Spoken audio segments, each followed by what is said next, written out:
Moore Street has been the centre of attention this 1916 centenary year. There has been various groups involved in the campaign to save the terrace, where the leaders of the Easter Rising last gathered before surrendering to British soldiers.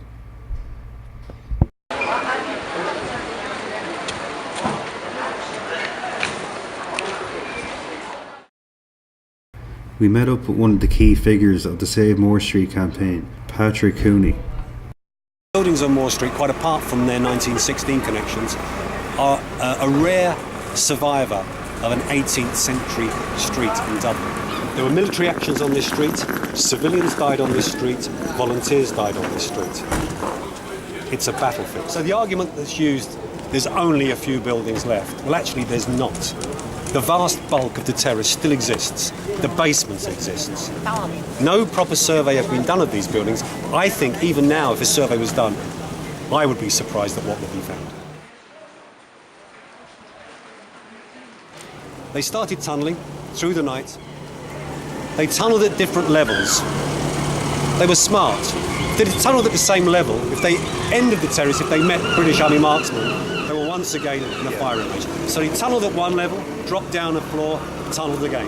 And it was difficult because the party walls of these buildings was bricks and mortar, and some of them could have been double walls. These men on the tunnelling team were already exhausted from a week in the GPO, and yet they managed to get all the way through to number 25. We're now standing in front of our national monument. Number 14, number 15, number 16 and number 17 Moore Street. If the developer gets his way, all that will be left of this entire terrace are the 4 red brick facades that we're looking at the moment, covered in the scaffolding and an illegal banner. The rest will be gone. You'll be looking at a very large retail and apartment development with a glass dome at the back. The fact that these buildings are still standing is down to the citizens' campaign.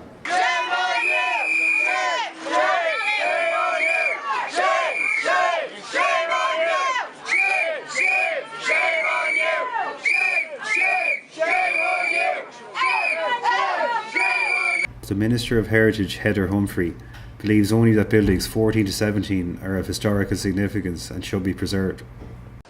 Save Moore Street from demolition. Sign a petition. In a recent court case involving the Moore Street campaign in the state, Justice Max Barrett declared the whole terrace to be a national monument. Protesters have taken action to save Moore Street and to gain the public's support. Jeremy Bratnock talks to us about his involvement in the campaign. When we knew that it was imminent, that they were going to knock down some buildings, we called a protest on the street, and 2 days, that was on a Thursday and a Friday. After the Thursday demonstration, people went and occupied the buildings, and they occupied them for 5 days. And they left them then with a promise, as they understood it, that there would be no demolition and no work carried out until the court case had been decided. But we kept hearing grinding noises and drilling noises coming from inside and banging, and some of the street traders were telling us about it as well. So they wouldn't. Then we decided we tried to get inspections of the building, and the mayor went down with a couple of TDs, and they didn't let them in.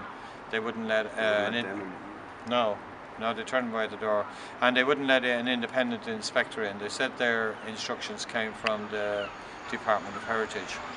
And at that point we said, well, okay, we just can't allow this to go on, and we're now in week 4 of a blockade where we allowed no workers to go in at all. We visited Moore Lane, where a citizens' injunction was taking place. One of the protesters, Sean Ennis, had formed a blockade at the back entrance to the terrace, which was set up when builders attempted to enter and begin work on the buildings. We have been involved since basically the awareness weeks have started. So the awareness weeks were before the scaffold went up, and there was basically community gatherings, really, you could call it, to raise awareness, sign the petition.